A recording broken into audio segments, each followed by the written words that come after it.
말씀의 제목 다 같이 함께 봉독합니다. 두려워 말고 믿기만 하라. 아멘.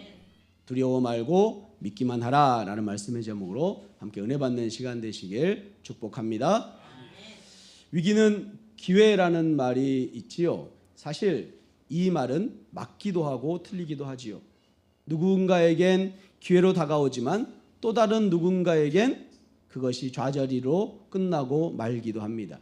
그런데 이 위기라는 단어의 어원을 살펴보면 참 재미있는 것을 보게 됩니다. 위기라는 단어는 영어로 크리시스라는 단어를 쓰는데요. 이 단어의 어원은 그리스어입니다. 그런데 그 뜻이 재미있습니다. 그 뜻이 뭐냐면 결정이라는 뜻입니다. 결정. 그러니까 이 원어로 생각해 보면 위기는 결정이다가 되는 것이죠. 위기는 기회가 아닐지 몰라도 분명하게 결정해야 하는 순간임은 확실합니다. 그때 나의 결정이 결국 그 위기를 기회로 만들기도 하고요. 또 다시 또한 위기로 만들기도 합니다. 결국 위기란 우리에게 결정할 때라는 경종을 울리는 매우 소중한 알람이라는 것이죠. 예수님을 간절히 기다리는 사람이 있습니다. 거라사 지역에서 예수님이 돌아오시자 이를 한 걸음에 달려온 사람들, 많은 사람들이 예수님을 환영하며 기다렸지만 예수님께서는 두 사람에게 집중하시죠. 회당장 야이로와 12년 동안 혈루증 앓고 있던 여인입니다. 예수님께서 이 두 사람에게 집중하신 이유는 이들의 간절함 때문이었습니다. 이들은 자신들에게 찾아온 위기 가운데 결정한 사람들이었죠. 위기를 해결할 기회를 예수님께 맡기기로 결정한 사람들 말입니다. 먼저 회당장 야이로가 예수님을 찾아와 엎드리지요. 41절 42절입니다. 이에 회당장인 야이로라 하는 사람이 와서 예수의 발 아래에 엎드려 자기 집에 오시기를 간구하니 이는 자기에게 12살 된 외딸이 있어 죽어감 이러라. 예수께서 가실 때에 무리가 밀려들더라. 아멘. 야이로는 회당장이었죠. 야이로는 회당장이었는데 그 지역에 있는 회당을 책임지는 사람이었습니다. 회당은 당시 유대인들이 예배하는 곳, 말씀 듣는 곳, 그곳이 회당이었습니다. 회당장은 그 지역의 회당의 예배를 책임지는 지도자였지요.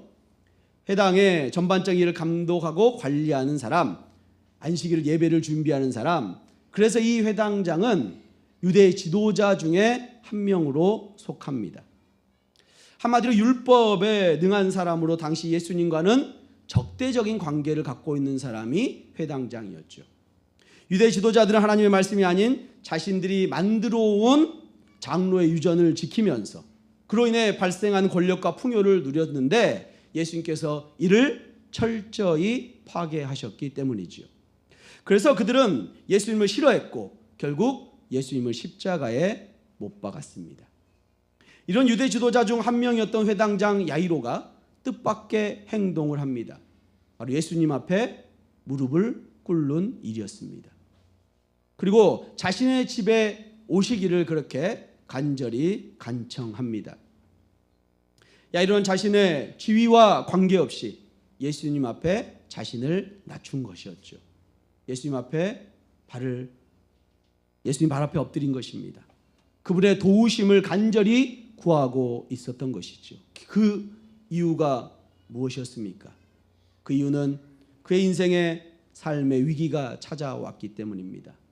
사랑과 사랑하는 12살밖에 되지 않은 딸, 그것도 외동딸이 죽을 위기에 처해 있기 때문이었습니다. 부모로서 야이로의 모습이 너무나 당연한 모습으로 보입니다. 자신의 눈앞에서 하나뿐인 외동딸이 죽어가는데 눈 안 뒤집힐 부모가 어디에 있겠습니까? 2009년 1월 3일 오전 7시 50분쯤 제주도 노형동 A 아파트에서 화재가 발생했습니다. 화재로 인해서 불 가운데 많은 사람들이 갇혀 있었고요. 그중 한 가정의 4식구가 그렇게 애타게 구조를 기다렸습니다. 119가 도착했고요. 불길에 그 가운데 그 가족이 구출되게 되었습니다. 구출되어서 봤더니 4명이었는데 3명밖에 없었던 겁니다. 아들이 아직 못 나온 거였어요. 그 가운데 아빠가 일어섭니다. 다시 불길이 있는 그 아파트로 들어가려고 합니다. 소방대원들은 굳고 말리죠.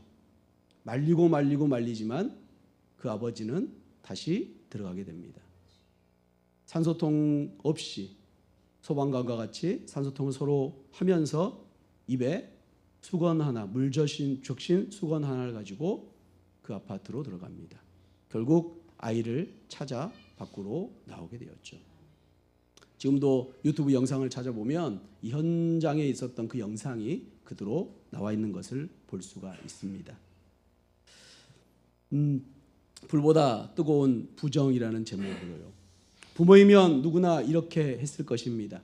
야이로의 딸을 사랑하는 아버지로서 회당장의 지도자로서의 지위, 체면 아무것도 소용이 없었습니다. 그가 안 해본 게 무엇이 있겠습니까? 야이로는 하나님이 예수님을 통해서 일하신다는 것을 알았고요.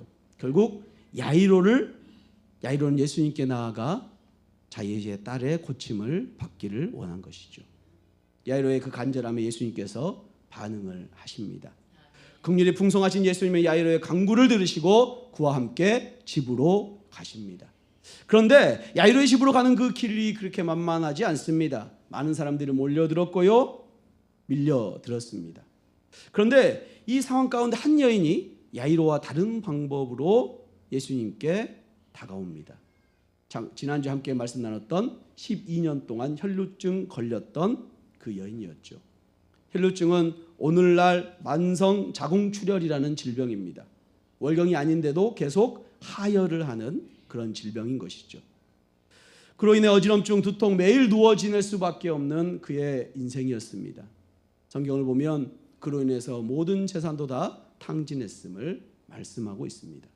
그런데 이 여인을 더 힘들게 한 것이 있습니다. 바로 율법이었습니다. 하나님의 그 계명이었는데요. 율법에 의하면 이 여인의 병은 부정한 것이었습니다. 레위기 15장 26절에서 27절입니다. 그의 유출이 있는 모든 날 동안에 그가 눕는 침상은 그에게 불결한 때의 침상과 같고 그가 앉는 모든 자리도 부정함이 불결한 때의 부정과 같으니. 지금 다시 26절이요. 유출을 있는 여인, 유출이 나는 그 동안에는 그가 누웠던 침상과 또 그가 앉았던 의자, 그가 만진 모든 것이 다 부정해진 거였어요. 27절이요. 그것들을 만지는 자는 다 부정한즉. 그러니까 그가 여인이 만졌던 그 책상, 그 침상, 그 의자를 다른 사람이 또 만지면 그 사람도 부정해지는 거죠. 그것들을 만지는 자는 다 부정한즉 그의 옷을 빨고 물로 몸을 씻을 것이며 언제까지요? 저녁까지 부정할 것이요.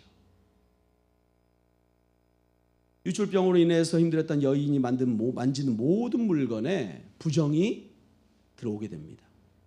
그래서 그 부정을 만지는 모든 사람이 같이 부정해지는 것이죠. 그래서 온몸을 또 옷을 씻어야 했고요. 그 부정함은 그 저녁까지 유효했다는 것입니다. 이 여인이 몇 년 동안 유출병을 앓았다고요? 12년 동안이요. 정상적인 삶을 살 수 있었을까요? 예배의 자리에 나갈 수도 없었습니다. 집 밖으로 나갈 수가 없었어요. 그 어떤 사람도 대화할 수조차도 없었죠. 왜냐하면 그녀가 만진 모든 것 다 부정했기 때문이죠. 그 부정함 당한 모든 사람은 또 부정하게 되니까요. 정상적인 삶을 살지 못했던 이 여인이 예수님이 오셨다는 소식을 들었습니다. 이 세상에서 해본 것 없이 다 해봤지만 이제 오로지 예수님만이 유일한 희망임을 생각하고, 그러나 예수님 앞에 야이로처럼 나아갈 수 없었습니다. 당당하게 그 앞에 예수님, 제가 이 유출병이 있으니 치료해 주세요 라고 할 수가 없었어요. 그래서 조용히 무리들 틈에 기어가 예수님의 옷자락을 만지죠. 그 즉시 그 유출병이 치료된 줄로 믿습니다. 그 순간 놀라운 역사가 일어납니다. 그 여인의 병이 즉시 낫게 된 것입니다. 할렐루야. 예수님의 옷자락만 만졌을 뿐인데 즉시 모든 문제가 해결된 것이죠. 그녀는 12년 동안 억눌렸던, 자신을 사람 취급받지 못하게 했던 그 유출증에서 해방되게 된 줄로 믿습니다. 그리고 이 여인이 예수님께 손을 댄 행동은 예수님의 발걸음을 멈추게 했습니다. 그리고 예수님이 물으십니다. 45절에 내게 손을 댄 자가 누구냐? 내게 손을 댄 자가 누구냐? 예수님께서 몰라서 물었을까요? 그렇지 않지요. 예수님의 그 물음 앞에 아무도 손을 들지 않습니다. 예수님이 다시 또 묻습니다. 내게 손을 댄 자가 있도다. 그 물음 앞에 이 여인은 손을 들고 앞으로 나옵니다. 그리고 자신이 지금까지 어떠한 삶을 살았고 지금 낫게 됐음을 모든 사람 앞에 그렇게 이야기하지요. 예수님께서 이 여인을 왜 불렀을까요? 이 여인을 그렇게 창피 주기 위함입니까? 그렇지 않습니다. 이 여인의 이제 부정함이 정함이 되었음을, 유출병이 완전히 치유되었음을, 다시는 이 여인이 부정한 여인이라고 낙인 찍지 말고 이 여인과 관계를 다시 회복하라고 예수님께서 그 여인을 부르신 줄로 믿습니다. 그래서 예수님께서는 선포하십니다. 8장 48절입니다. 예수께서 이르시되 딸아 내 믿음이 너를 구원하였으니 평안히 가라 하시더라. 아멘. 구원은 율법의 행위가 아니라 믿음으로 가능한 줄로 믿습니다. 구원은 오직 예수 그리스도의 능력으로 가능한 줄로 믿습니다. 단지 예수님의 그 옷자락만 만졌을 뿐인데 구원을 얻은 그 믿음, 다시 말해 완전한 믿음이 아니라 진실한 믿음, 간절한 믿음, 전심의 믿음으로 구원받게 되었습니다. 그리고 이 여인은 평안의 축복을 받게 되었습니다. 누군가 예수님을 만나 구원의 은혜를 경험하는 이 놀라운 이 순간에 거기에 모이는 모든 사람들이 참 기쁨과 행복에 쌓여 있었을 그때에 이렇게 감격스러운 이 사건을 가운데서 같이 공감하지 못하는 한 사람이 있었습니다. 누구였습니까? 야이로였지요. 지금 예수님은 어디를 가고 계셨습니까? 야이로의 집에 가고 있었습니다. 야이로와 동행하고 있었죠. 야이로는 예수님 옆에서 묵묵히 서 있었습니다. 그러나 야이로의 입장에서 아주 긴박한 상황이죠. 왜죠? 그의 딸이 죽음의 문턱에 있었기 때문이죠.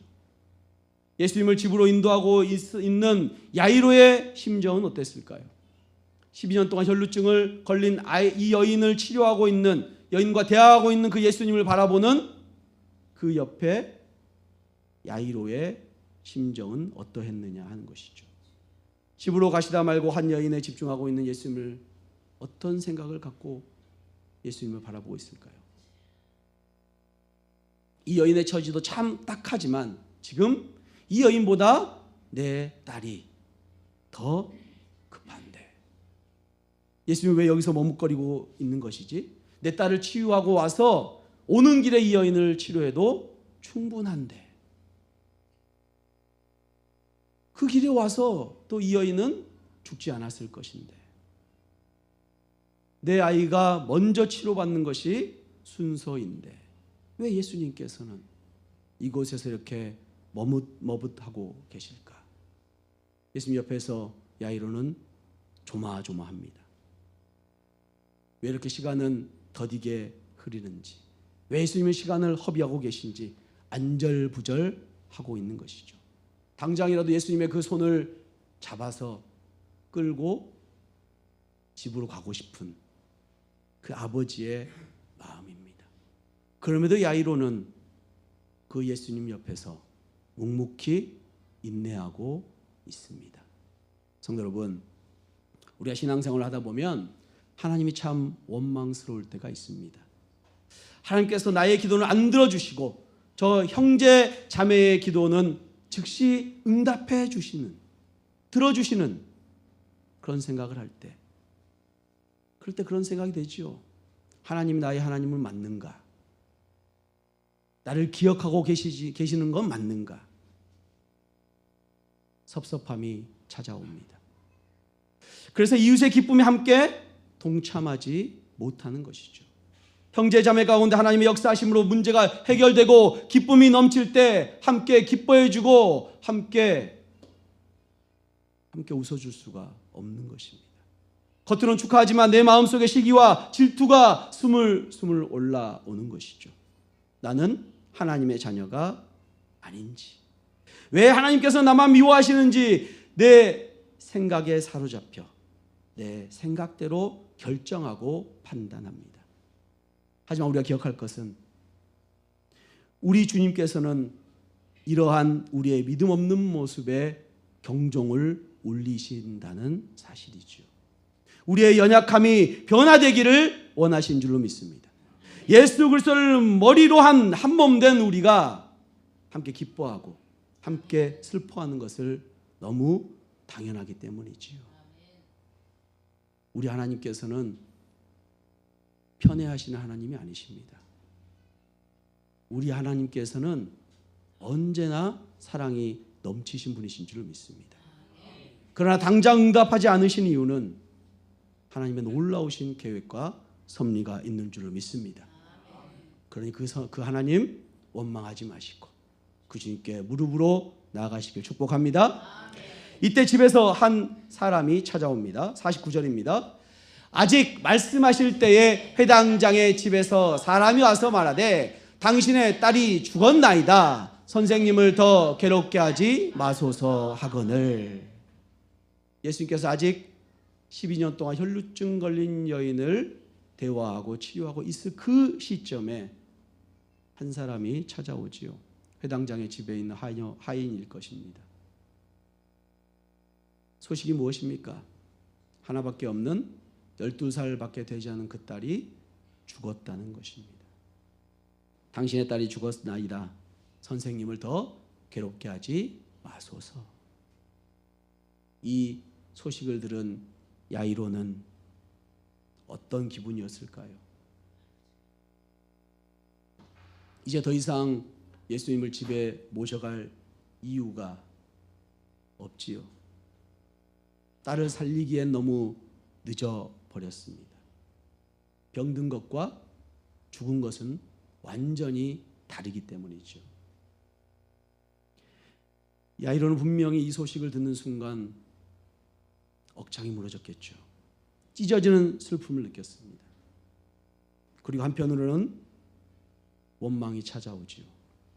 누구를 원망했을까요? 예수님을 원망했을 것입니다. 예수님 왜 자신의 딸을 놔두고 저 여인에게 시간을 낭비했습니까? 그 시간만 빨리 우리 딸을 보러 갔다면 우리 딸은 살았을 건데. 예수님 너무하십니다. 이 여인이 당장 죽을 병에 걸린 것도 아니지 않습니까? 한 1시간 늦게 치료받는다고 달라지는 것이 아니지 않습니까? 아니면 예수님, 이 여인이 그렇게 옷자락을 만져 치유받았을 때 멈추지 마시고 그냥 가던 길 갔으면 되지 않습니까? 왜 굳이 이 여인을 불러 세우셔서 그 얘기를 듣고 그러셨습니까? 그 얘기만 듣지 않았어도 우리 딸은 살았을 건데요. 왜 멈추셨습니까? 왜 그녀가 하는 말을 듣고 계셨습니까? 서둘렀다면 우리 딸 죽지 않았을 텐데요. 그가 그렇게 예수님께 나와 무릎 꿇었던 그 겸손함이 다 물거품이 되어버렸습니다. 마지막 기회까지 날려버린 것이죠. 그런데 회당장 야이로의 갈등은 이것만이 아니었습니다. 야이로는 회당장이었죠. 율법을 아주 잘 알고 있던 사람이죠. 그래서 예수님께서 12년 동안 혈루증 걸린 여인을 만났을 때 큰 갈등이 생겼습니다. 방금 보았던 레위기 말씀에 유출병을 걸린 여인과는 어떻게 해야 됩니까? 접촉을 하면 안 됐죠. 다시 한번 볼까요? 그 말씀. 그의 유출이 있는 모든 날 동안에 그가 눕는 침상은 그에게 불결한 때의 침상과 같고 그가 앉는 모든 자리도 부정함이 불결한 때의 부정과 같으니 그것들을 만지는 자는 다 부정한즉 그의 옷을 빨고 물로 몸을 씻을 것이며 저녁까지 부정할 것이요. 유출을 하게 되는 모든 날 동안 그녀는 부정합니다. 그녀는 12년 동안 내내 부정한 여인이었어요. 뿐만 아니라 이 여인이 만지는 모든 것은 부정해졌습니다. 침상, 의자, 식기류 모든 것은 부정했죠. 그리고 부정한 것은 씻어야 했고 하루 종일 부정해야 했습니다. 그런데 지금 이 부정한 여인이 누구와 접촉했습니까? 예수님과 접촉했죠. 바로 이 유출을 하고 있는 부정한 여인과 접촉했기 때문에 예수님은 율법상 부정한 사람이 되는 거예요.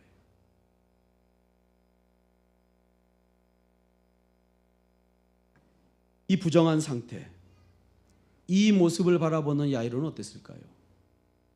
자기가 그렇게 예수님께 마지막 결정을 하고 예수님을 집으로 모시고 있는데 집으로 가는 그 야이로의 그 예수님의 모습이 이미 율법으로 부정해져 버렸어요. 나는 그 부정을 하지 말라고 얘기하는 그런 사람인데 그런 갈등 가운데 있을 때에 과연 예수님이 우리 집에 모셔와서 우리 아이의 안수할 수 있을까? 안수했을 때 누구도 부정해집니까? 우리 딸도 부정해지는데 이 갈등이 머릿속에서 계속 맴돌고 있을 때 소식이 들린 거지요. 딸이 죽음을 맞이했다는 것입니다. 성도 여러분, 이 땅을 살아가는 그리스도인에게 신앙은 언제나 도전입니다. 우리가 가지고 있는 가치관, 고정관념과 싸우기 때문이죠. 우리는 언제나 하나님을 우리 안에 가두려 합니다. 그리고 우리의 틀 안에서 주님을 바라봅니다. 이런 하나님, 이런 하나님, 이런 하나님. 특히 예배를 드리는 형식을 우리는 그 형식 안에 갇혀 있는 모습을 봅니다. 오늘날 예배 드리는데 신앙 고백을 우리는 했지요. 그런데 예배할 때 꼭 신앙 고백이 필요합니까? 사도신경이 필요합니까? 또 우리는 대표기도를 했습니다. 대표기도가 꼭 필요합니까? 성경 어디에 신앙 고백을 하며 예배하라고 했고 어디에 대표기도를 해야 한다고 명시된 곳이 있습니까? 물론 예배 모범으로 우리는 이 형식들을 지켜가고는 있지만 우리에게는 고정관념이 있지요. 나만의 가치관에 묶여서 참된 주님을 바라보지 못할 때가 있습니다. 이 고정관념에 쌓여서요. 사도신경을 하면 어떻고 안 하면 어떻습니까? 대표기도를 하면 어떻고 안 하면 어떻습니까? 광고를 먼저 하든지 나중에 하든지 뭐가 중요합니까? 예배는 그런 형식의 좌우지되는 것이 아니라 예배는 주님을 만나는 것입니다. 그것이 주님이 원하시는 것입니다. 감사함으로 주님의 자리에 나와 주님을 예배하는 것, 섬기는 것, 그것이 예배인 줄로 믿습니다. 우리 예배 받으시는 그 주님께서 크신 은혜로 우리를 덮어주시는 것, 그것이 예배인 줄로 믿습니다. 여러분 어떤 신앙의 고정관념을 가지고 계십니까? 오직 하나님의 말씀에 어떤 고정관념 다 필요 없는 줄로 믿습니다. 참된 하나님만 섬기시길 축복합니다. 이제 회당장 야이로에게 이런 고민도 의미가 없어졌습니다. 모든 것이 끝났으니까요. 이제 돌이킬 수 없으니까요. 다시 사랑하는 딸을 볼 수 없으니까요. 아마도 야이로는 하염없이 눈물을 흘렸을 것입니다. 그런데 이 슬픔을 아셨던 예수님께서 말씀하십니다. 50절입니다. 예수께서 들으시고 이르시되 두려워하지 말고 믿기만 하라. 그리하면 딸이 구원을 얻으리라 하시고. 아멘. 예수님께서 무엇을 믿기를 원하시고 계십니까? 믿기만 하라. 그래서 그가 처음에 예수님께 나와서 무릎을 꿇었던 처음에 그 믿음을 이야기하고 계신 거죠. 어떤 믿음이었습니까? 예수님만 우리 딸을 안수하게 되면, 우리 딸이 예수님만 만나면 그 죽음의 두려움과 공포와 어려움이 다 해방될 것인데, 예수님만 바라보며 예수님만 만나면 되는데 온전히 시선을 예수님께 고정하고 있었죠. 야이로는 예수님만 바라봤습니다. 주위에 다른 사람들이 아니 회당장이 지금 예수님께 무릎 꿇고 뭐 하는 짓이야? 그 손가락질 아무 의미가 없었습니다. 야이로에게는요 보이지 않았습니다. 오직 예수님만 보였습니다. 보였습니다. 그 믿음을 예수님께서는 야이로에게 요구하고 계신 것입니다. 51절입니다.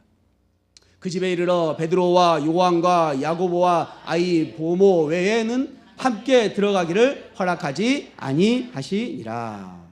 아멘. 야이로는 예수님이 자기의 집으로 가는 것을 막지 않았습니다. 야이로는 두려워하지 말라는 예수님의 말씀에 흔들리고 있던 자신의 믿음을 다시 굳건하게 세운 것이죠. 주위 환경에 빼앗겼던 시선을 다시 예수님을 집중합니다. 때로는 어떤 상황이 내가 원하는 것과 다른 방향으로 진행될 때가 있습니다. 하지만 신앙인은, 믿음인은, 그리스도인은 하나님의 능력과 그분의 선하심을 신뢰할 필요가 있습니다. 신뢰함으로 나아가야 됩니다. 오직 주님께만 시선을 고정하는 것이 믿음인 줄로 믿습니다. 이제 드디어 예수님이 야이로 집에 이르렀습니다. 특별히 예수님은 베드로와 요한과 야고보 그리고 아이의 부모와 함께 그곳으로 들어가십니다. 52절입니다.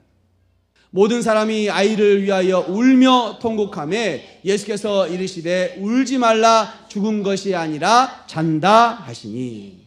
아멘. 야이로의 집은 이미 사람들의 슬픔, 통곡 소리, 곡소리로 가득합니다. 예수님은 상식 밖의 말로 시끄러운 소리를 잠잠하게 하시죠. 울지 말라. 죽은 것이 아니라 잔다. 죽은 것이 아니라 잔다. 예수께서는 야이로의 딸이 죽은 것이 아니라 자고 있다고 말씀하십니다. 예수님의 이 말씀을 듣자 사람들이 어떻게 반응합니까? 53절입니다. 그들이 그 죽은 것을 아는 거로 비웃더라. 비웃을 수밖에 없지요. 이들의 생각에는 예수님이 아예 죽었다는 소식을 듣지 못했구나 하는 생각을 했을지 모릅니다. 그리고 지금 울고 통곡하는 모습을 보면서 상황 파악을 하지 못하고 계시구나. 죽은 것도 구별하지 못하는구나. 예수님을 비웃은 것이죠. 한번 생각해 보십시오. 12살밖에 안 된 어린아이가 죽었습니다. 많은 사람들이 그 죽은 것을 확인하고 함께 애통하고 슬퍼하고 있는데 누군가 와서 죽은 게 아니라 잔다고 한다면요. 누군가 장례식장에 와서 유가족이 이렇게 말하는 것은 어떻습니까? 가장 좋게 들릴 수 있는 대답, 당신 말대로 정말 자는 거였으면 좋겠네요 라고 대답하겠지요. 잘못하면 욕을 먹을 수도 있는 상황이지요.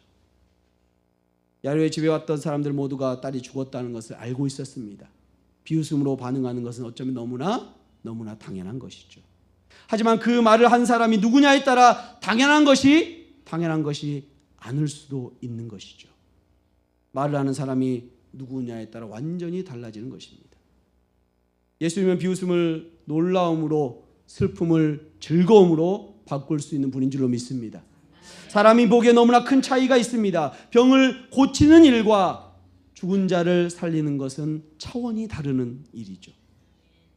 사람에게 죽음은 도저히 어찌할 수 없는 일이기 때문이죠. 하지만 예수님에게는 다릅니다. 예수님에게 죽음은 잠과 같습니다. 죽은 사람을 살리는 일이 마치 자는 사람을 깨우는 일과 같기 때문이죠. 예수님은 잔다라는 말을 통해 그분의 능력이 얼마나 크고 놀라운지를 일깨워 주십니다. 예수님은 모든 생명을 주관하시고 권세가 있으시고 능력이 있으신 분이신 줄 믿습니다. 예수님이 야이로의 딸을 살리는 데는 몇 시간이 필요했을까요? 아니요. 많은 시간 아니 몇 초도 필요하지 않았습니다. 54절입니다. 예수께서 아이의 손을 잡고 불러 이르시되 아이야 일어나라 하시니. 아멘. 예수님께서 팔을 뻗어 그 아이의 손, 죽은 아이의 손을 잡고 아이야 일어나라 하시니 아이가 일어나게 된 줄로 믿습니다. 55, 56절입니다. 그 영이 돌아와 아이가 곧 일어나거늘 예수께서 먹을 것을 주라 명하시니 그 부모가 놀라는지라. 예수께서 경고하사 이 일을 아무에게도 말하지 말라 하시니라. 아멘. 할렐루야. 예수님은 야이로의 딸을 잠에서 일어난 것처럼 죽음에서 깨우셨습니다. 그리고 아이에게 먹을 것을 주라고 명령하시죠. 다시 살아난 아이가 유령 귀신이 아니라는 것을 보이기 위해서 먹을 것을 주라고 한 것입니다. 아이가 다시 살아나자 그 부모는 몹시 놀랍니다. 그리고 예수님은 이 사건을 아무에게도 말하지 말라 하시죠. 이것은 사람들이 예수님에 대해서 올바른 관심을 갖게 하려는 것입니다. 놀라운 기적들은 예수님의 사역의 핵심이 아니기 때문이죠. 하지만 사람들이 이것을 오해해서 예수님의 가르침을 따르기보다 기적을 따르는 경우가 많기 때문이지요. 예수님은 이를 경계하십니다. 그래서 예수님은 기적을 행하시면서 그때마다 침묵을 말씀하십니다. 사랑하는 성도 여러분, 그런데 예수님께서는 왜 야이로의 집으로 바로 가지 않으신 걸까요? 생명이 더 중요하심을 아셨는데도 말이지요. 우리의 편으로는 육신의 생명이 가장 우선순위 아니겠습니까? 하지만 하나님의 우선순위는 육신의 생명이 아닙니다. 왜냐하면 예수님께서는 생명을 주관하시는 하나님이시기 때문이지요. 그래서 죽음을 잔다라고 말씀하신 것입니다. 예수님은 야이로의 생각과 마음 모든 것을 알고 계셨습니다. 그가 회당장으로 율법에 얽매여 있음을 잘 알고 있었습니다. 오직 자신의 딸에게만 집중하고 있음을 알고 계셨습니다. 이 모든 것을 아신 주님께서는 육신의 생명을 살리는 일보다 야이로의 영원한 생명에 관심이 있으셨습니다. 그래서 야이로에게 믿음을 주시기 위해 야이로의 딸이 죽기를 기다리신 것입니다. 예수님의 관점은 잠이 들기를 기다리신 것입니다. 성도 여러분, 예수님의 관심은 온통 자녀들에게 있다는 사실 아십니까? 자녀들을 너무 사랑하셔서 이 땅에 오셨습니다. 마치 아들을 구조하기 위해 불구덩이로 달려간 그 아버지처럼요.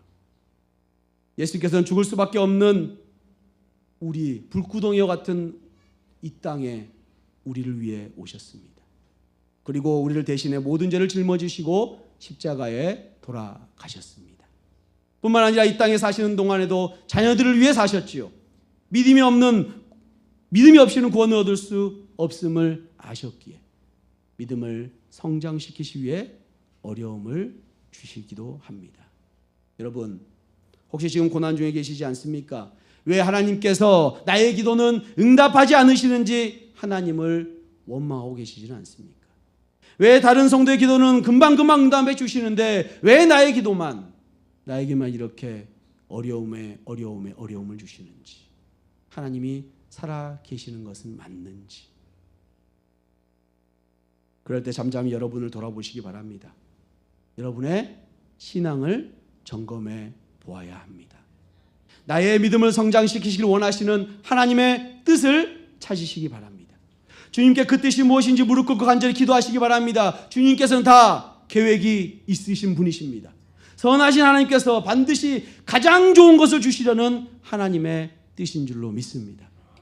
그러기에 사도 바울은 이렇게 고백하죠. 빌립보서 4장 6절 7절 말씀입니다. 아무것도 염려하지 말고 다만 모든 일에 기도와 간구로 너희 구할 것을 감사함으로 하나님께 아뢰라.